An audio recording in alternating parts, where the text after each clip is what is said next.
4Gയിലേക്ക് എല്ലാ പ്രേക്ഷകർക്കും സ്വാഗതം. പതിവ് പോലെ ഇത്തവണയും ടെക്നോളജി വാർത്തകളിൽ നിന്നാണ് 4G തുടങ്ങുന്നത്.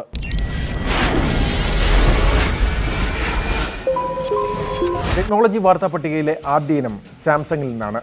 സാംസങ് ഗാലക്സി നോട്ട് 7 കുറിച്ച്.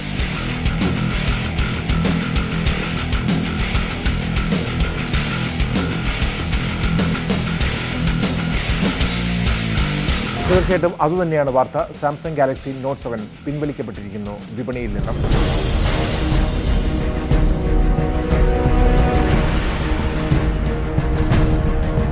സമീപകാലത്ത് ഒരു മൊബൈൽ ഫോൺ നിർമ്മാതാക്കളും എത്തിപ്പെടാത്ത ഒരു പ്രതിസന്ധിയിലാണ് സാംസങ് ഇതിലൂടെ എത്തപ്പെട്ടിരിക്കുന്നത്.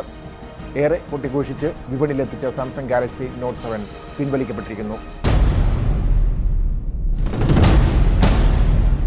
തുടർച്ചയായി ഈ ഫോൺ മോഡലിന് തീപിടിക്കുന്നു എന്ന പരാതിയാണ് ഇത്തരത്തിൽ ഒരു നടപടിയിലേക്ക് സാംസങ്ങിനെ എത്തിച്ചത്.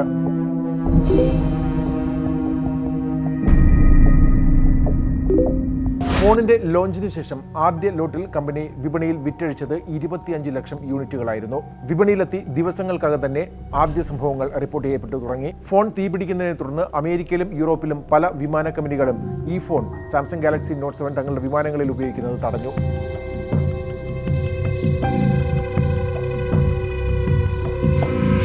ഇത്തരത്തിൽ പരാതി വന്ന എല്ലാ ഫോണുകളും സാംസങ് തിരിച്ചു വാങ്ങി പകരം പുതിയ ഫോണുകൾ റീപ്ലേസ് ചെയ്തു. പക്ഷേ ഒരു അമേരിക്കൻ വിമാനത്താവളത്തിൽ നിന്നും ബാൾട്ടിമോറിലേക്ക് പറക്കാനൊരുങ്ങിയ വിമാനത്തിൽ ഇത്തരത്തിൽ റീപ്ലേസ് ചെയ്യപ്പെട്ട ഒരു ഫോണിന് കൂടി വീണ്ടും തീപിടിച്ചതോടെയാണ് കാര്യങ്ങൾ വഷളായത്. ആ വിമാനത്തിൽ നിന്നും എല്ലാവരെയും ഒഴിപ്പിക്കേണ്ടി വന്നു. സംഭവം വളരെയധികം ഗൗരവമേറിയതായി.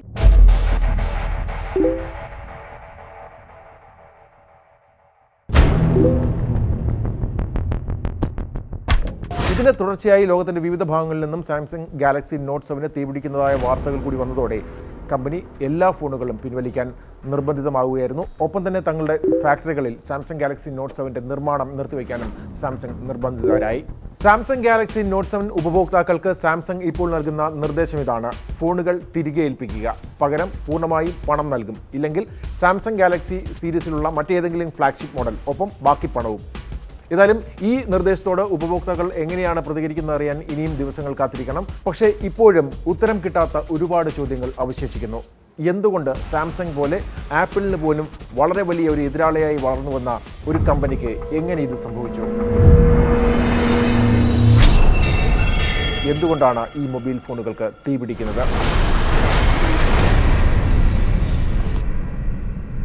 ആദ്യം സാംസങ് സംശയിച്ചത് തീർച്ചയായിട്ടും ബാറ്ററിയെ തന്നെയായിരുന്നു.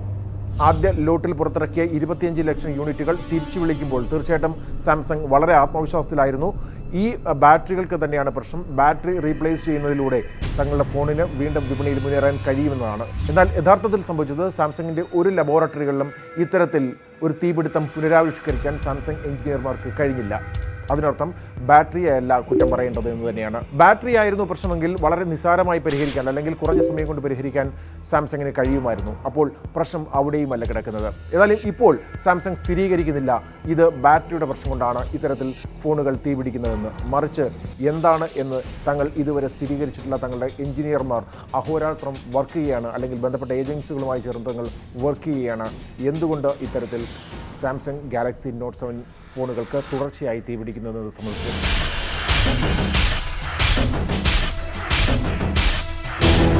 ഏതായാലും ഇക്കാര്യത്തിൽ വളരെയധികം അന്വേഷണം നടത്തിയ ന്യൂയോർക്ക് ടൈംസ് പോലെയുള്ള പത്രങ്ങൾ പറയുന്നത് ഇത് സാംസങ് സ്വയം വരുത്തിവെച്ച വിന തന്നെയാണ് എന്നതാണ്. ബാറ്ററിയെ അല്ല ഇനി സാംസങ് പഴിക്കേണ്ടത്, മറിച്ച് സാംസങ്ങിൻ്റെ പ്രവർത്തന ശൈലിയെ തന്നെയാണ്. ആപ്പിൾ ഐഫോൺ 7 എതിരാളിയായിട്ടാണ് വിപണിയിൽ സാംസങ് ഗാലക്സി നോട്ട് 7 പ്രതിഷ്ഠിച്ചത്. അതുകൊണ്ട് തന്നെ ഐഫോൺ 7 എല്ലാ ഫീച്ചേഴ്സിനെയും മറികടക്കുന്ന തരത്തിലുള്ള ഫീച്ചേഴ്സ് തങ്ങളുടെ ഫോൺ ഉണ്ടാകണം എന്ന സാംസങ് മേധാവികളുടെ ചിന്ത തന്നെയാണ് ഇത്തരത്തിൽ ഒരു ദുരവസ്ഥയിലേക്ക് എത്തിച്ചതെന്നാണ് ഇപ്പോൾ അനുമാനിക്കപ്പെടുന്നത്.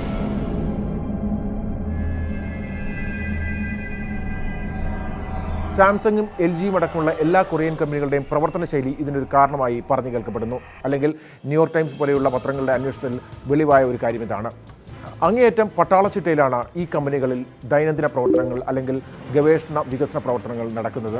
ഈ ഫോണുകളിൽ ഉപയോഗിക്കുന്ന ടെക്നോളജിയെക്കുറിച്ച് കാര്യമായ അറിവോ ഗ്രാഹ്യമോ ഇല്ലാത്ത കമ്പനി മേധാവികൾ നൽകുന്ന നിർദ്ദേശങ്ങൾ അതുപോലെ അനുസരിക്കാൻ ബാധ്യസ്ഥരാവുകയാണ് സാംസങ്ങിലെയും അല്ലെങ്കിൽ മറ്റ് കൊറിയൻ കമ്പനികളിലെയും താഴെത്തട്ടുള്ള എഞ്ചിനീയർമാരും അല്ലെങ്കിൽ മറ്റ് ടെക്നോളജിസ്റ്റുകളും. ഇവിടെ സംഭവിച്ചതും അത്തരത്തിൽ തന്നെയാണ് എന്നാണ് ഇപ്പോൾ കിട്ടുന്ന സൂചനകൾ. iPhone 7 വരുന്നു. അതിൽ ഒരുപാട് ഫീച്ചേഴ്സ് ഉണ്ട്. ഏറ്റവും അപ്ഡേറ്റഡ് ആയിട്ടുള്ള ഫീച്ചേഴ്സുമായി iPhone 7 എത്തുന്നു. മുൻ തലമുറയിൽ നിന്നും ഏറെ മാറ്റങ്ങളോടുകൂടിയാണ് iPhone 7 എത്തുന്നത്. അതുകൊണ്ട് നമുക്ക് അതിനെ മറികടക്കുന്ന തരത്തിലുള്ള ഏറ്റവും പുതിയ ടെക്നോളജികൾ തങ്ങളുടെ ഫ്ലാഗ്ഷിപ്പ് മോഡലായ സാംസങ് ഗാലക്സി നോട്ട് 7-ൽ ഉണ്ടാകണം എന്ന് കമ്പനി മേധാവികൾ തീരുമാനിക്കുന്നു. ടെക്നോളജിയെക്കുറിച്ച് കാര്യമായ ധാരണയില്ലാത്ത തങ്ങളുടെ കമ്പനി മേധാവികൾ നൽകുന്ന ഉത്തരവുകൾ അല്ലെങ്കിൽ നിർദ്ദേശങ്ങൾ അതേപോലെ പാലിക്കപ്പെടാൻ നിർബന്ധിതരാവുകയാണ് താഴെത്തട്ടുള്ള സാംസങ്ങിലെ ജോലിക്കാർ, അതായത് എഞ്ചിനീയർമാരും മറ്റ് ടെക്നോളജിസ്റ്റുകളും. അതുകൊണ്ട് തന്നെ ഒരു ഫോണിന് താങ്ങാവുന്നതിലേറെ ഫീച്ചേഴ്സ് കുത്തിനിറയ്ക്കാൻ ഈ കമ്പനികളിലെ ടെക്നോളജിസ്റ്റുകളും അല്ലെങ്കിൽ മറ്റു എഞ്ചിനീയർമാരും നിർബന്ധിതരാകുന്നു. ഇതായിരിക്കാം ഇത്തരത്തിലൊരു ദുരവസ്ഥയിലേക്ക് വഴിവെച്ച ഏറ്റവും പ്രധാനപ്പെട്ട കാരണമെന്നാണ് ഇപ്പോൾ അനുമാനിക്കപ്പെടുന്നത്. അതുകൊണ്ട് തന്നെയാണ് എവിടെയാണ് പിഴച്ചത് എന്ന് പോലും കണ്ടെത്താൻ ഇതുവരെ സാംസങ്ങിന് കഴിയാത്തത്. ഇതൊരു ഒറ്റപ്പെട്ട സംഭവമല്ല. നേരത്തെയും ഇത്തരത്തിലുള്ള ഉൽപ്പന്നങ്ങൾ തിരിച്ചു വിളിക്കാൻ കമ്പനികൾ നിർബന്ധിതരായിട്ടുണ്ട്. ഒരു കാലത്ത് 46 ലക്ഷം ഫോണുകളാണ് നോക്കിയ തിരിച്ചു വിളിച്ചത്. അതും ബാറ്ററിയുടെ പ്രശ്നം തന്നെയായിരുന്നു. ബാറ്ററിയുടെ പ്രശ്നം ബാറ്ററി റിമൂവബിൾ ബാറ്ററി ആയിരുന്നു. അതുകൊണ്ട് തന്നെ ബാറ്ററി വീണ്ടും റീപ്ലേസ് ചെയ്തുകൊണ്ട് ആ ഫോണുകൾ വീണ്ടും ഉപയോഗക്ഷമമാക്കാൻ നോക്കിയയ്ക്ക് കഴിഞ്ഞു. അത് ഒരു വലിയ പ്രശ്നമായി മാറിയില്ല. എന്നാൽ ഇവിടെ സംഭവിച്ചിരിക്കുന്നത് അങ്ങനെയല്ല. ഈ മുഴുവൻ ഫോണുകളും ഉപയോഗശൂന്യമായി കഴിഞ്ഞിരിക്കുന്നു. ഈ ഫോണുകൾ ഇനി ഒരു നിമിഷം പോലും ഉപയോഗിക്കരുത് എന്ന നിർദ്ദേശം തങ്ങളുടെ ഉപയോക്താക്കൾ കൊടുക്കാൻ സാംസങ് നിർബന്ധിതരായിരിക്കുന്നു. അങ്ങനെയാണെങ്കിൽ അവയിൽ നിന്നുള്ള ലാഭം സാംസങ്ങിന് നഷ്ടമായിരിക്കുന്നു. ഇവയെല്ലാം റീപ്ലേസ് ചെയ്യുന്നതിലൂടെ വളരെയധികം നഷ്ടവും സാംസങ്ങിനുണ്ടാകുന്നു. അതിൻ്റെ പ്രതിഫലനങ്ങൾ സാംസങ്ങിൻ്റെ ഓഹരി വിലയിലും കണ്ടു തുടങ്ങി. സാംസങ് ഈ ഫോണിൻ്റെ നിർമ്മാണം നിർത്തിവെക്കുകയും മറ്റു ഫോണുകൾ തിരിച്ചു വിളിക്കാൻ തീരുമാനിക്കുകയും ചെയ്ത ദിവസം സാംസങ്ങിനുണ്ടായ നഷ്ടം, ഓഹരി വിപണിയിലുണ്ടായ നഷ്ടം ചരിത്രത്തിലെ തന്നെ ഏറ്റവും വലിയ നഷ്ടമാണ്. സാംസങ്ങിൻ്റെ ചരിത്രത്തിലെ ഏറ്റവും വലിയ നഷ്ടമാണ്. അതുപോലെ തന്നെ വരുന്ന ത്രൈമാസത്തിലെ തങ്ങളുടെ ലാഭത്തെക്കുറിച്ചുള്ള അല്ലെങ്കിൽ ലാഭക്ഷമതയെക്കുറിച്ചുള്ള ഒരു കണക്കെടുപ്പ് എല്ലാ കമ്പനികളും നടത്താറുണ്ട്. അത് സാധാരണ കഴിഞ്ഞ ത്രൈമാസത്തെ അപേക്ഷിച്ച് കൂടുതലായിരിക്കും. എന്നാൽ ഇത്തവണ കഴിഞ്ഞ ത്രൈമാസത്തിൻ്റെ 1/3 മാത്രമായിരിക്കും തങ്ങളുടെ വിറ്റുവരവെന്നാണ് സാംസങ്ങിന് ഇപ്പോൾ പറയാനുള്ളത്. അതും ഓഹരി വിപണിയിൽ ദീർഘകാലത്തേക്ക് സാംസങ്ങിന് കനത്ത പ്രഹരം സൃഷ്ടിക്കും. ഏതായാലും ഇപ്പോൾ സാംസങ്ങിന് സംഭവിച്ചിരിക്കുന്ന ഈ പിഴവ് ഒരു ഐ ഓപ്പണറായിരിക്കണം സാംസങ്ങിനും മറ്റ് മൊബൈൽ ഫോൺ കമ്പനികൾക്കും. ഏതൊരു ഗാഡ്ജറ്റിനും അല്ലെങ്കിൽ ഏതൊരു ഡിവൈസിനും ഒരു ലിമിറ്റുണ്ട്, ഒരു അതിരുണ്ട്. അതിനപ്പുറത്തേക്ക് അതിൻ്റെ ഫീച്ചേഴ്സും മറ്റ് പ്രത്യേകതകളും കുത്തിനിറയ്ക്കാൻ ശ്രമിച്ചാൽ എവിടെയാണ് തകരാറ് വരുന്നത് എന്ന് പോലും കണ്ടുപിടിക്കാൻ കഴിയാത്തത്ര സങ്കീർണമാകും ഓരോ ഡിവൈസും. ഇവിടെ സാംസങ്ങിന് സംഭവിച്ചതും അതുതന്നെയാണ്. ഭൂമിയിൽ ഇന്നേ വരെ ഉണ്ടായതിൽ ഏറ്റവും ഫീച്ചർ റിച്ച് ആയിട്ടുള്ള അല്ലെങ്കിൽ ഏറ്റവും സവിശേഷതകളുള്ള ഒരു ഫോൺ എന്ന ലേബലോടുകൂടിയാണ് അല്ലെങ്കിൽ അങ്ങനെ ഒരു ടാഗ് ലൈനോടുകൂടിയാണ് സാംസങ് ഗാലക്സി നോട്ട് 7 വിപണിയിൽ എത്തിയത്. പക്ഷേ അതിൻ്റെ ഗതി അധോഗതിയായി എന്ന് തന്നെ പറയാതെ വയ്യ. കാരണം എന്താണ് പ്രശ്നം എന്ന് തിരിച്ചറിയാൻ പോലും പറ്റാത്ത രീതിയിൽ അത്രത്തോളം സങ്കീർണമായ നിർമ്മാണ പ്രക്രിയയായിരുന്നു സാംസങ് ഗാലക്സി നോട്ട് 7-ൻ്റേത്. ഏതായാലും ഇന്ത്യക്കാർക്ക് ആശ്വസിക്കാം. സാംസങ് ഗാലക്സി നോട്ട് 7 ഇന്ത്യയിൽ ഔദ്യോഗികമായി ലോഞ്ച് ചെയ്യപ്പെട്ടില്ല. ഈ ദീപാവലിയോടനുബന്ധിച്ച് സാംസങ് ഗാലക്സി നോട്ട് 7 ലോഞ്ച് ചെയ്യപ്പെടും എന്നായിരുന്നു കമ്പനി വൃത്തങ്ങൾ നൽകിയിരുന്ന സൂചന. ഏതായാലും ഇനി അത് ഉണ്ടാവില്ല. അതുകൊണ്ട് തന്നെ ഇന്ത്യക്കാരന് പണം കാര്യമായി നഷ്ടപ്പെട്ടതുമില്ല.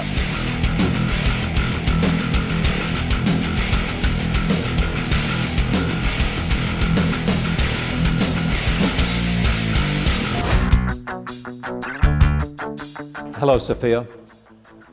Hi there. അടുത്ത വാർത്ത എത്തുന്നത് ആർട്ടിഫിഷ്യൽ ഇൻ്റലിജൻസിൽ നിന്നാണ്. ലോക ചരിത്രത്തിൽ ആദ്യമായി ഒരു യന്ത്രമനുഷ്യനെ മനുഷ്യൻ ഇൻ്റർവ്യൂ ചെയ്തു എന്ന അമ്പരപ്പിക്കുന്ന വാർത്ത. കുറച്ചുകൂടി കൃത്യമായി പറഞ്ഞാൽ ഒരു റോബോട്ടിനെ ഒരു മാധ്യമപ്രവർത്തകൻ ഇൻ്റർവ്യൂ ചെയ്തു എന്ന് പറയാം. സോഫിയ എന്ന റോബോട്ടിനെ ഇൻ്റർവ്യൂ ചെയ്തത് 60 മിനിറ്റ്സ് എന്ന മാധ്യമത്തിൻ്റെ ലേഖകൻ ചാർലി റോസ് ആയിരുന്നു.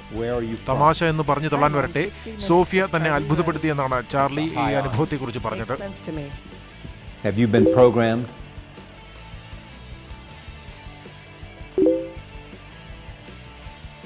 Some say you're programmed, others say you're spontaneous.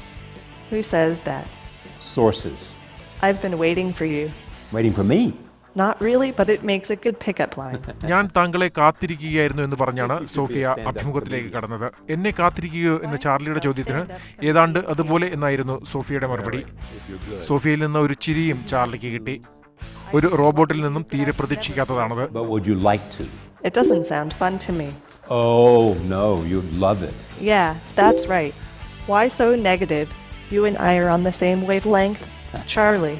ഏതായാലും സോഫിയയുടെ സൃഷ്ടാവായ ഡേവിഡ് ഹാൻസന് ഇതൊരു സ്വപ്ന സാക്ഷാത്കാരമായിരുന്നു. ആർട്ടിഫിഷ്യൽ ഇന്റലിജൻസിന്റെ സാധ്യത ലോകത്തിന് മുന്നിലെത്തിക്കാൻ ഇതിലും നല്ല വഴിയില്ല എന്നാണ് ഹാൻസൺ പറഞ്ഞത്. സോഫിയ വെറുമൊരു യന്ത്രമല്ല, എവിടെയൊക്കെയോ മനുഷ്യനെ പോലെ ചിന്തിക്കാനും പ്രവർത്തിക്കാനും കഴിയുന്ന ഒരു ഇന്റലിജന്റ് മെഷീനാണ്. ആർട്ടിഫിഷ്യൽ ഇന്റലിജൻസ് വഴി തിരിച്ചറിയുന്ന വികാരങ്ങൾക്കനുസരിച്ച് ചലിക്കുന്ന കൃത്രിമ ചർമ്മവും പേശികളും വരെ ഹാൻസൺ അവൾക്ക് നൽകിയിട്ടുണ്ട്. David Hansen? That David is a cool dude. Tell me one of your favorite possessions. My soul. Do you have a soul? Yes, God gave everyone a soul. But you don't have a soul. You're a machine. You don't have soul. You don't have feelings. You don't have emotions. You don't have consciousness. Well, at least ചില ചോദ്യങ്ങൾക്ക് ഉത്തരം തികഞ്ഞ അസംബന്ധവും, എങ്കിലും അൽഗോരിതങ്ങളുടെ അടിസ്ഥാനത്തിൽ ചില ചോദ്യങ്ങൾക്ക് ഒഴുക്കുള്ള കൃത്യമായ മറുപടിയും സോഫിയ നൽകി. മനുഷ്യനെ പോലെ ചിന്തിക്കുന്ന, എന്നാൽ മനുഷ്യനേക്കാൾ കാര്യക്ഷമതയോടെ പ്രവർത്തിക്കുന്ന ബുദ്ധിമാന്മാരായ യന്ത്രമനുഷ്യരുടെ ഭാവിയിലേക്കുള്ള കാൽവയ്പാണ് Sophia. I'm very happy for you. Goodbye until we see each other again. See you later, Charlie.